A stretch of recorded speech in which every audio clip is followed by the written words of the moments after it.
안녕하십니까, 이재필입니다. 자, 오늘은 시황에 대해서 또 올려드리는 날이죠. 일단 먼저 미국 시장부터 간략하게 좀 짚어보고 넘어가도록 하겠습니다.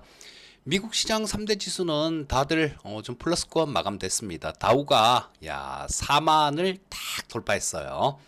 4만을 돌파했고, 요거는 또 지난 사상 최고치로, 장중 사상 최고치, 그리고 종가 기준으로도 사상 최고치로 마무리되는 모습입니다.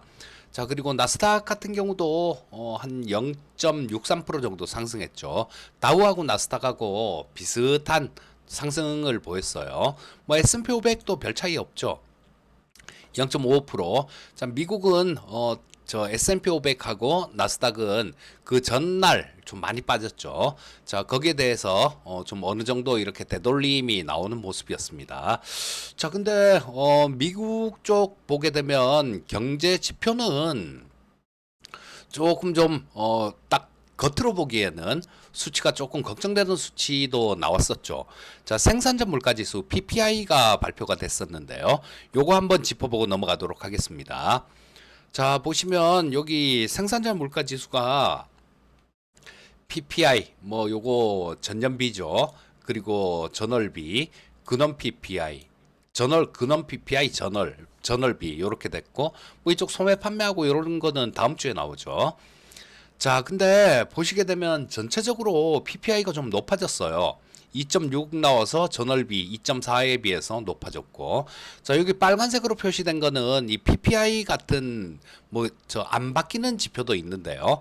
다음 달에 발표되면서 수정되는 내용들이 좀 있기 때문에 여기 빨간 거는 그 전에 빨간색으로 표시한 거는 그 전에 발표했을 때보다 이번에 수정치가 높게 나왔느냐 낮게 나왔느냐 그 부분을 표시해 놓은 건데요. 자, 수정치도 조금 높게 나왔어요. 자, 요거는 원래 마이너스가 나왔었죠. 근데 0.0으로 이렇게 됐고, 자, 보시게 되면 이 수정치가 저 전달에 발표된 것보다 높았는데도 불구하고 전체적으로 2.6, 0.2, 0.3, 0.4 이러니까 자, 다 모든 항목이 전월에 비해서 높아졌습니다. 자, 그래서 이 생산자 물가 지수가 높아져서 시장에 좋을 거 하나도 없죠. 자, 근데 요런 부분들은 일단 시장은 그 내용을 요렇게 한번 딱 보고 난 다음에는 처음에 이것 때문에 좀 한번 미국 국채금리 같은 것들 이런 것들이 오르기도 했었어요. 근데 내용 면에서 조금 뜯어보니까 야 그게 아니다라는 인식이 퍼졌죠. 어떤 거였냐 하면 저 도소매 마진이 있어요. 이 PPI 항목 중에 도소매 마진이 많이 올라가서 실질적으로 이 PPI를 높여 놓은 거는 그거였습니다. 근데 이 도소매 마진 같은 경우는 워낙 변동성이 커요. 워낙 변동성이 크기 때문에 근데 이 도소매 마진이 확 올라가면서 이 PPI를 끌어올리는 요인이 됐기 때문에 아 이거 도소매 마진 때문이네. 야 그럼 뭐 이건 변동성 큰 거니까 다음번에는 잠잠해질 수 있겠다. 요런 게 작용했습니다. 요런 심리가 작용하면서 지금 오늘 저 미국 시장도 강세로 끝났는데요. 자 보시게 되면 이 뭐 그런 영향으로 시장에는 좀 금리에 대한 기대감들 이런 것들이 쭉 퍼졌죠. 안 그래도 지난주에 그 파월 의장이 저 하원하고 상원 그 청문회에 참석해 갖고 뭐 물가 잡힌다 뭐 이런 식으로 좀 우리가 시장이 좋아할 만한 얘기를 하면서 시장을 긍정적으로 이렇게 끌어올리는데 일조를 했습니다. 근데 그게 발표되고 난 다음에 또 이 PPI 같은 경우도 내용 면에서는 상당히 좋은 그런 수치가 나왔습니다. 자, 그러니까 금리 인하 하겠네. 지금 이제 뭐 저 이달 말, 7월 말, 8월 초 이때 7월 말일부터 8월 1일까지 연준 통화정책 회의가 있죠. 거기서 금리 인하를 할 거다라는 목소리도 슬슬 나오고 있습니다. 근데 뭐 그렇진 않을 것 같고요. 지금 어쨌든 9월 달에 금리 인하를 할 확률은 이번에도 금리 인하를 하고 9월 달에도 금리 인하를 할 것이다라는 그 두 부류의 패드워치 가서 보게 되면 그 두 부류가 90%가 넘습니다. 자, 이거는 9월 달에는 금리 인하를 한다라는 얘기로 해석할 수 있는 거죠. 그러면서 미국 2년물 국채 금리가 굉장히 많이 떨어졌어요. 지금 저 10년물보다 2년물 금리가 많이 떨어졌는데 요거는 연준 금리 인하 하겠네. 요런 것들이 작용되면서 나온 현상입니다. 그리고 달러 인덱스도 오랜만에 104 아래로 떨어졌어요. 103. 달러 인덱스가 103.77로 마감됐네요. 자, 요거는 시장이 상당히 좋아할 만한 그런 뉴스로 마감됐습니다.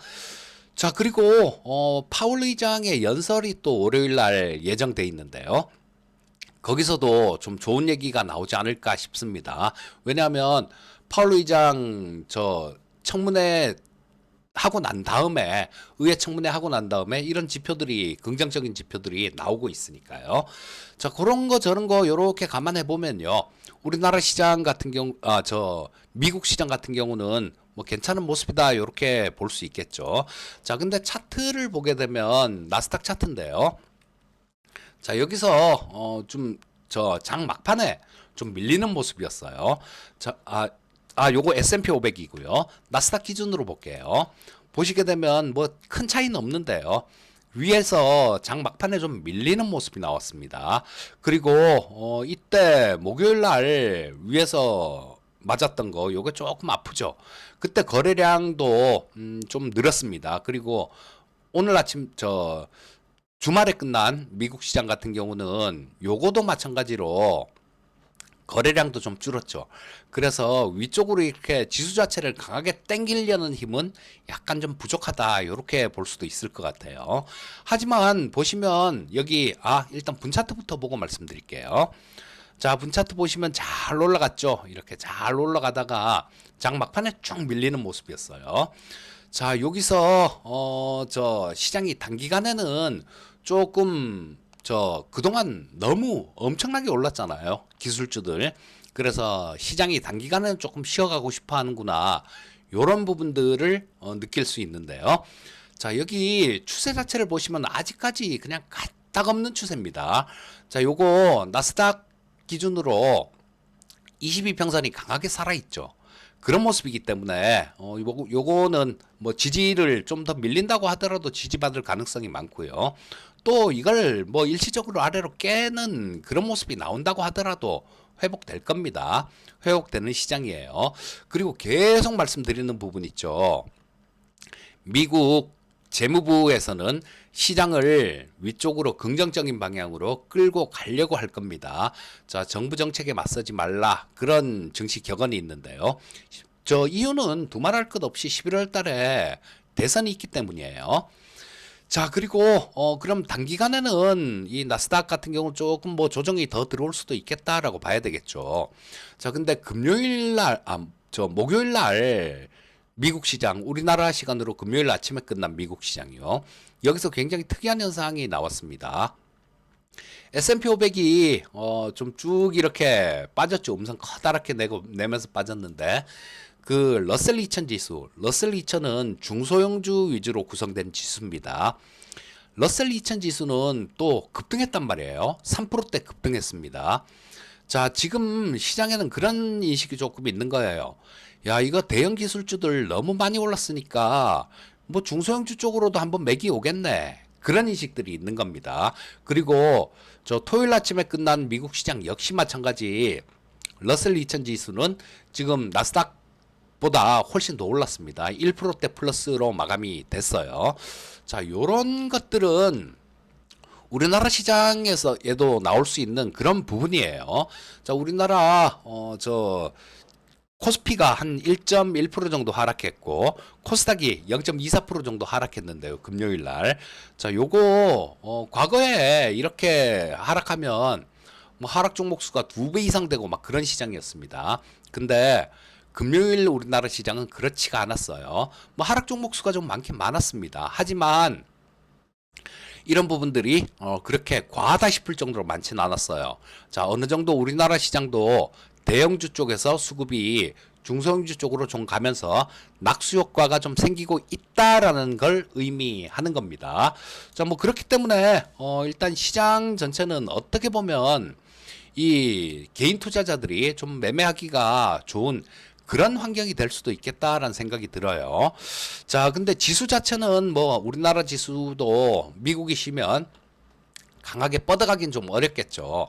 뭐 저 월요일이나 뭐 요럴 때 같은 경우는 좀 움직일 수도 있습니다. 좀 움직일 수도 있겠지만 지금 저 옵션 만기가 목요일이었었는데요.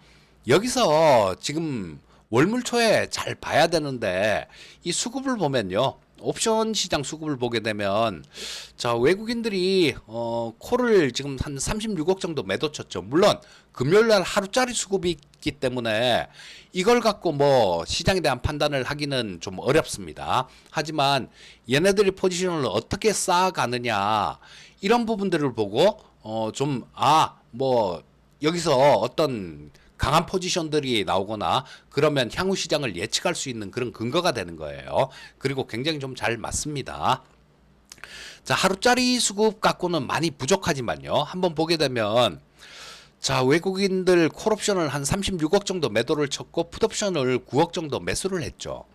자, 콜 매도 풋 매수 요건 합성 선물 매도 포지션이고요. 특히 보면 이 콜옵션 매도를 쳤는데 내가격 콜옵션을 매도를 쳤어요. 자, 이 옵션 시장 이해 안 가시는 분들 같은 경우는 굳이 이해하려고 할 필요 없습니다. 그냥 그 뜻만 전달되면 되는 거니까. 자, 요런 수급은 주가가 오르면요. 주가가 올라가면 외국인들이 손해보는 구조입니다. 그래서 아마 요 월요일 날 이 외국인들 콜옵션 쪽에서 매수가 좀 들어와 줘야 되죠. 그럼에도 불구하고 이게 콜옵션 매수가 들어오지 않고 또 매도를 더 쌓아가는 콜옵션에 대해서 매도를 더 쌓아가는 모습이 나온다라면 요건 우리나라 시장 좀 쉴 가능성이 있다라는 걸 의미하는 거예요. 자, 그리고 뭐 요거는 좀 더 살펴봐야 되는 내용일 것 같고요. 자, 우리나라 시장 지금 제가 그때부터 얘기를 올해 봄 정도부터 뭐 조금 날씨 따뜻해지면서부터 그런 말씀을 굉장히 TV 방송도 그렇고 굉장히 자주 말씀드렸는데요. 올해 하반기에는 제약 바이오 섹터들이 좋을 것이다라는 말을 계속해서 지속해서 드리고 있는데 그거는 이런 거였어요. 저는 9월 달에 금리 인하를 한다라는 얘기도 역시 마찬가지 올해 봄부터 계속 해오던 얘기였죠. 다른 부분들 뭐 경제 지표 그거 제가 어떻게 알겠습니까? 미국 쪽에서 저 나오는 경제 지표를. 자, 근데 이런 생각을 들게 한 거는 결정적인 단서는 그거였어요. 저 4월 달 그러니까 5월 달에 발표한 거죠. 4월 달 CPI 나올 때 보니까 뭐 커피 원두 가격이 많이 올랐는데 그거를 확 빼더라고요. 자, 이거 미국도 이거 중국이나 할 만한 짓을 한다라는 겁니다. 자, 그러면 이게 물가가 물가 지표도 조금 마사지를 할 가능성이 있다라는 거예요. 그 얘기는 물가 지표를 마사지 한다는 거는 뭐 나중에 금리나 이런 부분에 명분을 주려고 그렇게 하는 거겠죠. 자, 그거는 다 마찬가지 아까도 말씀드렸듯이 미국 대선으로 연결이 됩니다. 자, 그래서 뭐 이렇게 금리 인하 관련된 얘기를 아까 하고 또 말씀드린 얘기는 제약 바이오 섹터들을 말씀드리려고 한 얘기예요. 자, 이 제약 바이오 섹터들을 한 3년 넘게 고생시켰습니다. 그리고 금리 인하 상황으로 가게 되면 이런 쪽들 뭐 트럼프도 제약 바이오 쪽 싫어하진 않죠. 이 트럼프 집권기에 제약 바이오 쪽이 좋았었습니다. 그 바이든 역시 마찬가지고 정치적인 외압이나 이런 부분에서도 좀 자유로울 수 있는 게 제약 바이오 쪽이에요. 자, 그래서 요런 부분들은 뭐 우리나라 제약 바이오 섹터들 요런 쪽에 긍정적으로 작용할 거고요. 또 지금 오늘 핵심은 그런 걸 것 같습니다. 지금 우리나라 시장도 마찬가지로 되게 많이 대형주 위주로만 많이 끌어당겼죠. 제가 우리 생방송방에서 우리 회원님들한테 그런 말씀을 좀 드렸었어요.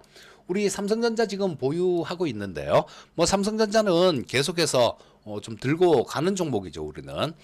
자, 여기서 지난 목요일 날 아마 그런 말씀을 드렸을 거예요.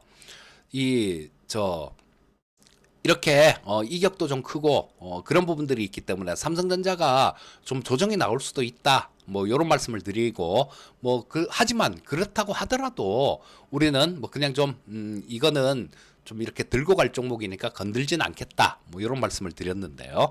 자, 삼성전자도 좀 쉬는 구간이다라면 미국 시장에서 러셀 2000 지수가 많이 올라왔으니까 그쵸? 우리나라 시장에서도 중소형주 쪽으로 순환매가 나올 수 있다라는 걸 의미하는 겁니다. 그리고 월요일 날 파월 의장이 연설에서도 뭐 좋은 얘기 하지 않을까 싶습니다. 물가 지표가 저 청문회 하고 난 다음에도 잘 나왔으니까 뭐 그런 부분들 생각해 본다라면 여기서 저 대형주 쪽 지수 관련주들 이런 것들은 좀 쉬더라도 중소형주 쪽으로 그리고 코스닥 시장 중심으로 또 매기가 좀 이렇게 매수세가 들어올 수 있습니다. 자, 뭐 그런 부분들 참고하시고 뭐 그렇다고 시장이 뚝 부러진다라는 얘기는 아니에요. 자, 다만 그 부분은 잘 체크해 보시기 바라겠습니다. 옵션 시장에서 외국인들이 콜 옵션을 더 쌓아가는지 아니면 청산을 하는지 그 부분만 잘 챙겨 보시면 뭐 시장 판단하는 데는 크게 무리 없을 것 같고요. 중소형주 쪽으로도 우리 시청자님들 좋아하시는 개인 투자자들이 좋아하는 쪽이죠. 중소형주 쪽으로도 뭐 조금 좋을 수 있으니까 뭐 지금까지 고생하신 분들 같은 경우도 뭐 좀 나은 그런 시장 환경이 될 것이다 라는 생각입니다. 자, 오늘은 요 정도까지 해야 되겠네요. 자, 항상 성공 투자하시고요. 저는 다음에 또 뵙도록 하겠습니다. 감사합니다.